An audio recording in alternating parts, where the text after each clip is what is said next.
Hi hello అందరికీ నమస్కారం. Welcome back to our channel.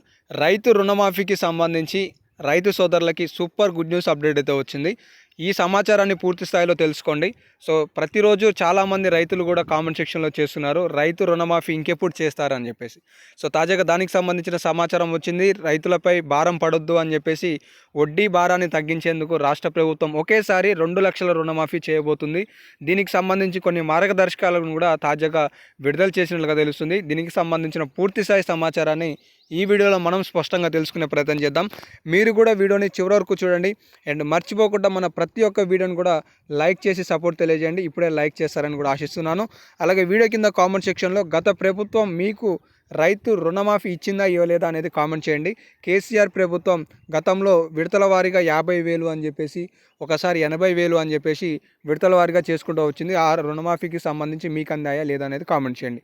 ఇక లేట్ చేయకుండా కాంగ్రెస్ ప్రభుత్వం ఏ విధంగా ఆలోచిస్తుంది, దానికి సంబంధించిన విధి విధానాలు, రూల్స్ ఏంటివి అనేది కనుక చూసుకున్నట్లయితే, ఒకేసారి తెలంగాణ రాష్ట్రంలో 2 లక్షల రుణమాఫీని చేయబోతుంది. ఈ 2 లక్షల రుణమాఫీ కూడా ఒకేసారి బ్యాంకర్లతో సంప్రదింపులు జరిపి రైతులకి ఎలాంటి రుణం అంటే వడ్డీ లేకుండా అలాగే మాఫీ ఇచ్చినట్లుగా క్లియరెన్స్ని రైతులకు ఇవ్వాలి అని చెప్పేసి రాష్ట్ర ప్రభుత్వం బ్యాంకర్లతో సంప్రదింపులు జరుపుతున్నట్టుగా తెలుస్తుంది. సో ఒకేసారి 2 లక్షల రుణమాఫీ చేస్తూ క్లియరెన్స్ని రైతులకు ఇవ్వాలి అని చెప్పేసి బ్యాంకర్లకి చెప్పి, సో విడతల వారీగా ఆ బ్యాంకర్లకి సొమ్మును చెల్లించాలి అని చెప్పేసి రాష్ట్ర ప్రభుత్వం ఆలోచిస్తుంది. సో దీనికి సంబంధించిన కట్ ఆఫ్ తేదీ ఎవరు అర్హులు కాబోతున్నారు అనేది కనుక చూసుకున్నట్లయితే, తెలంగాణ రాష్ట్రంలో కాంగ్రెస్ ప్రభుత్వం ఏర్పడక ముందు ఎవరైతే రుణమాఫీ తీసుకున్నారో, డిసెంబర్ 7కి అవతల ఎవరైతే రుణమాఫీ తీసుకున్నారో వారందరికీ కూడా 2 లక్షల రుణమాఫీని రాష్ట్ర ప్రభుత్వం ఇవ్వబోతుంది.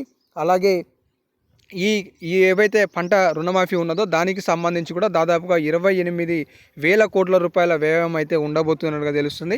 అలాగే 80% మంది రైతులు కేవలం 1,00,000 లోపు రుణమాఫీ తీసుకున్న వారు ఉన్నట్లుగా సమాచారం అయితే ఉంది. సో మొత్తానికి తెలంగాణ రాష్ట్రంలో ఒకేసారి 2 లక్షల రుణమాఫీని కాంగ్రెస్ ప్రభుత్వం మరికొన్ని రోజుల్లో చేయబోతున్నట్లుగా చాలా స్పష్టమైన సమాచారం అయితే ఉందన్నమాట. సో రైతులకి అందరికీ కూడా అర్థమైంది అనుకుంటున్నాను. మరికొన్ని రోజులలో లోక్సభ ఎన్నికల కోడ్ కూడా వస్తుంది. సో దీనికంటే ముందే రైతు రుణమాఫీ చేసే అవకాశాలు ఉన్నట్టుగా తెలుస్తుంది. మరి దీనిపై బ్యాంకర్ల స్పందన ఆలస్యం అవుతుంది అని చెప్పేసి రాష్ట్ర ప్రభుత్వం వర్గీయులు చెప్తున్నట్లుగా కూడా కొన్ని అప్డేట్స్ అయితే ఉన్నాయి. సో మొత్తానికి 2 లక్షల రుణమాఫీ చేయడానికి రాష్ట్ర ప్రభుత్వం సిద్ధంగా ఉన్నట్లుగా అప్డేట్స్ అయితే వస్తున్నాయి. దీనిపైన ప్రణాళికలు, మార్గదర్శకాలు కూడా సిద్ధం చేసినట్లు కూడా తెలుస్తుంది అనమాట. సో తాజా అప్డేట్స్ అయితే ఇవి.